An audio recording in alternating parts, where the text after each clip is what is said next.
Bom dia a você, meu querido amigo, meu querido irmão, irmã em Cristo Jesus. A paz do Senhor. Nesse dia, eu quero compartilhar com você o Salmo 34, do versículo 11 ao versículo 22. É a segunda parte deste salmo. Nós vamos fazer a leitura hoje na edição revista e atualizada. Diz assim, é um salmo de Davi, e ele vai compartilhando as suas experiências com Deus nesse período. Então ele diz assim: vinde, filhos, e escutai-me, e eu vos ensinarei o temor do Senhor. Quem é um homem que ama a vida e quer a longevidade para ver o bem? Refreia sua língua do mal e os lábios de falarem dolosamente. Aparta-te do mal e pratica o que é bom. Procura a paz e a empenha por alcançá-la. Os olhos do Senhor repousam sobre os justos e os seus ouvidos estão abertos ao seu clamor.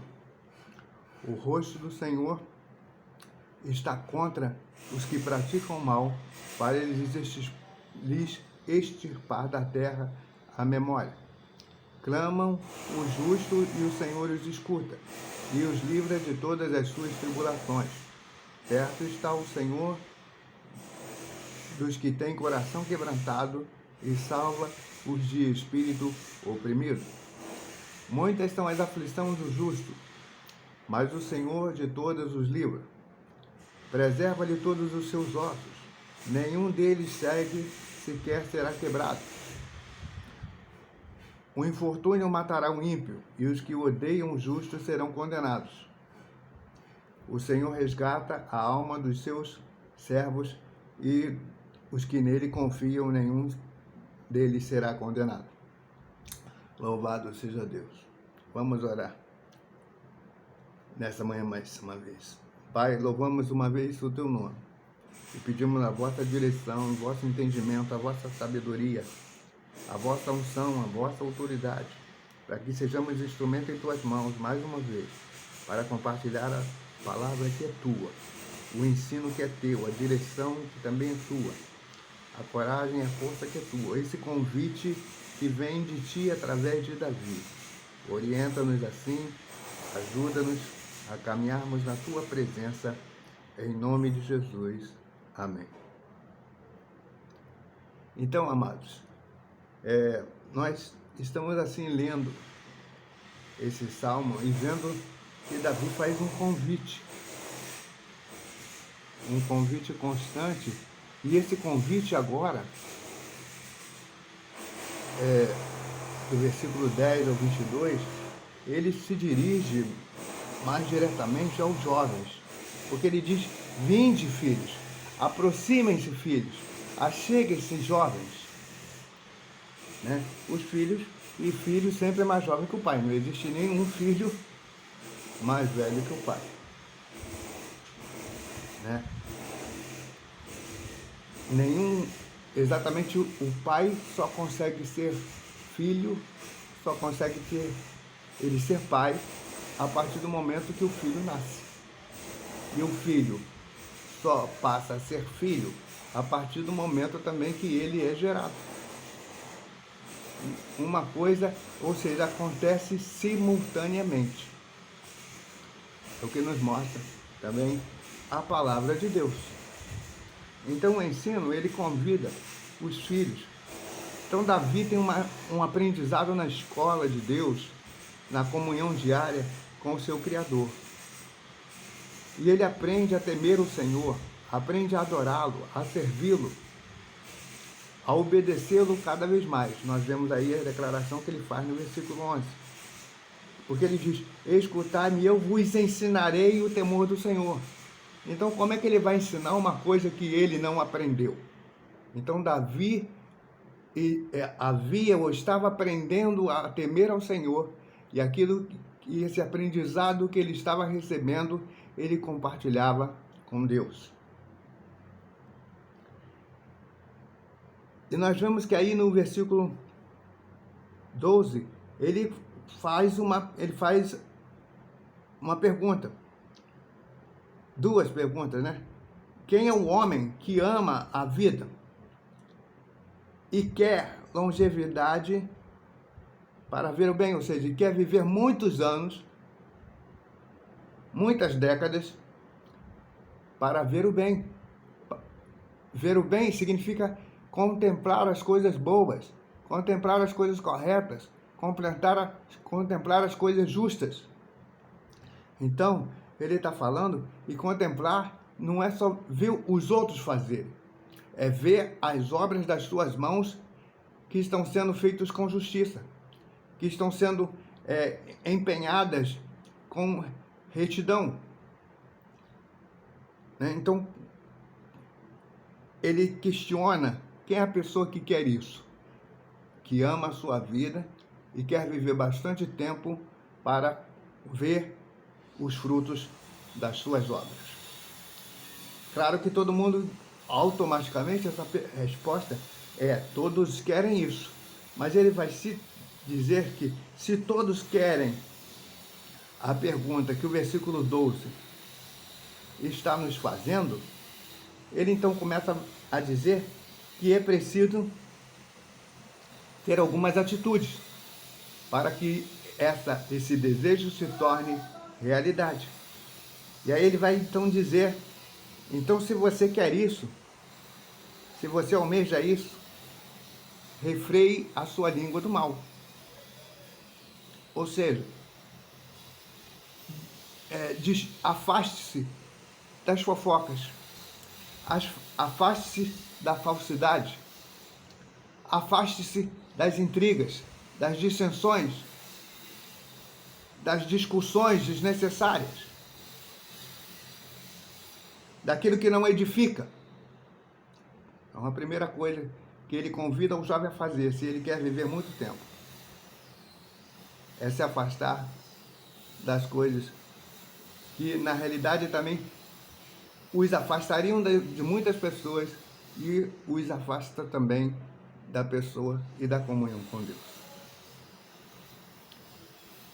Ele vai continuar no 14 dizendo: afasta-se do mal e pratica o que é bom. Então ele diz: você fecha uma porta, mas abre outra.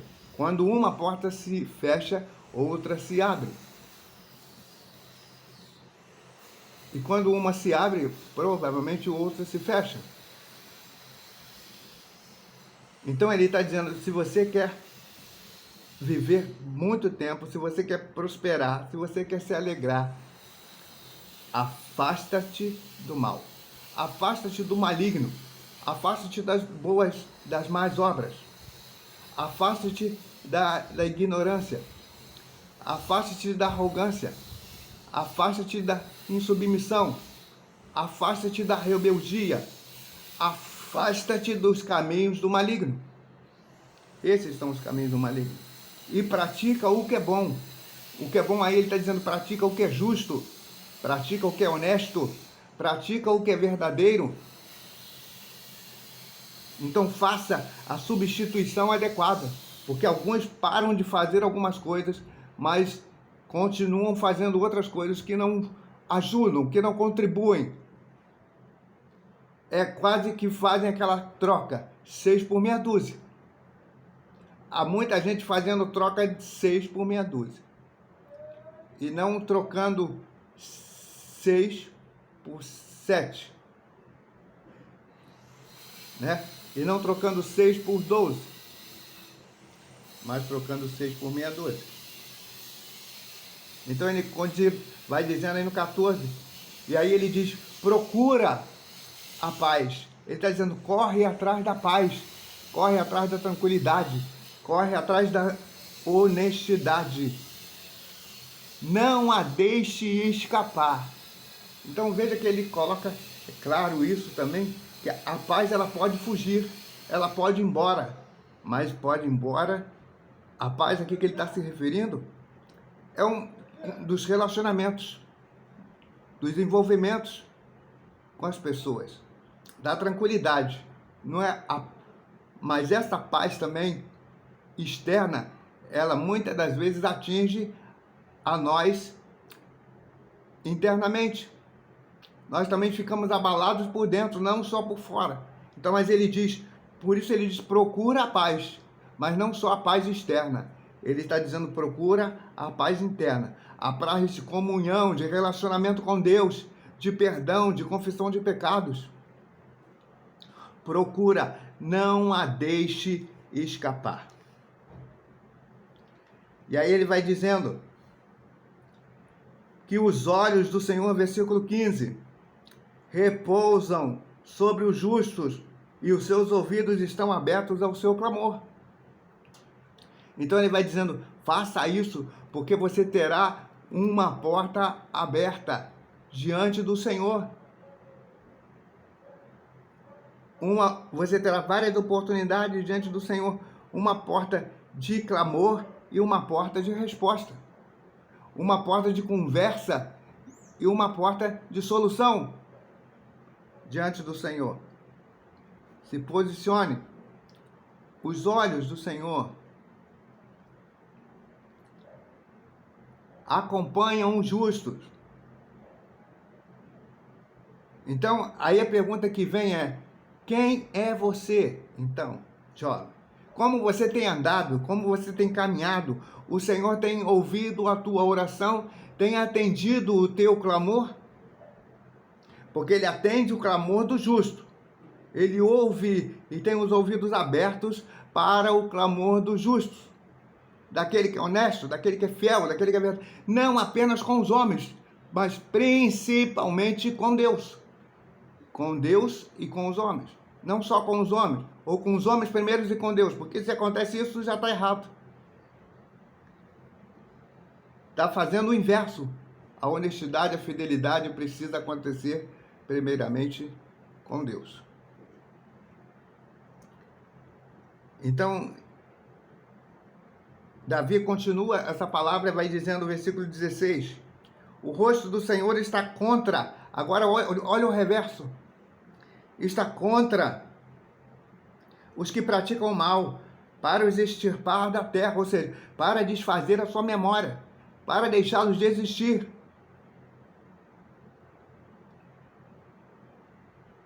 Deixar a sua memória de lado significa tirar-lhes da vida, não dar continuidade à sua história.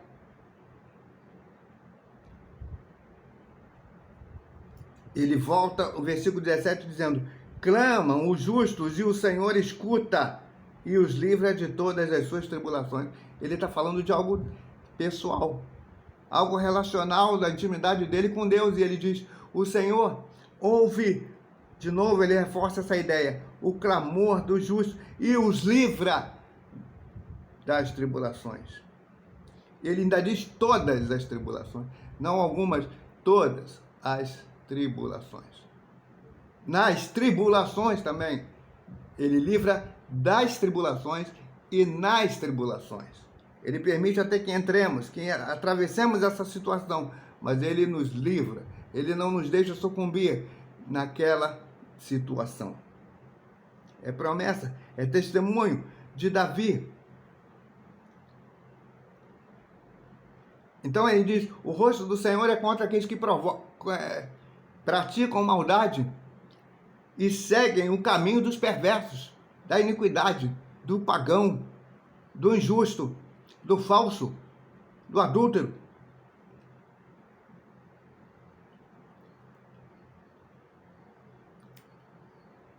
E aí ele vai seguindo e vai dizendo, e aí no 18 ele diz assim, perto está o Senhor dos que têm coração quebrantado e salva os de espírito oprimido. O Senhor está perto daquele que tem o coração quebrantado. Ele não está perto de qualquer pessoa. Embora ele promete, inclusive, estar perto dos seus fiéis. Ele promete estar perto daqueles que lhe obedecem. Não está perto daqueles que conhecem o seu nome. Não está perto daqueles apenas que são da descendência de Abraão.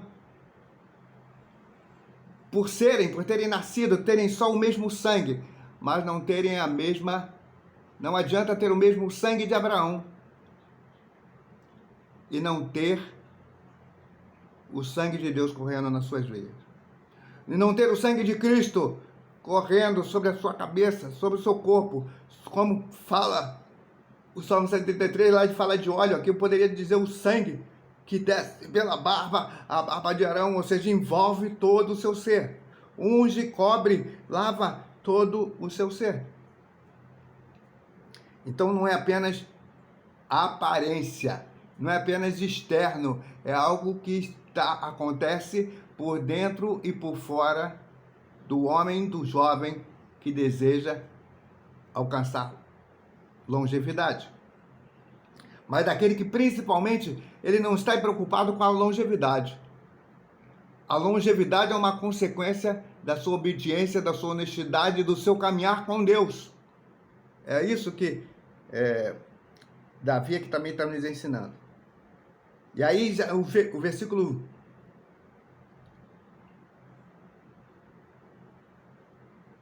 20 já vai falar de uma profecia específica em Jesus, porque ele vai dizer: preserva-lhe todos os ossos, nenhum deles sequer será quebrado. Isso está se referindo a Jesus, que nem ele era o Cordeiro de Deus e nenhum dos seus ossos foram quebrados. Ele está dizendo: o infortúnio matará o ímpio, e os que odeiam o justo serão condenados. Então, Deus está de novo, Davi se reportando e dizendo: Deus fará justiça àqueles que caminham com ele. Claro que haverá um tempo de morte, mas ele está dizendo sobre fazer justiça. E permitir com que alguém morra também não é questão de injustiça. A pessoa não morre porque era injusta. Ela morre porque às vezes chegou o tempo. Era aquela maneira, Deus tinha que chamar, chamou e acabou. Nós fazemos muitos dos nossos julgamentos preconceituosos e precipitados.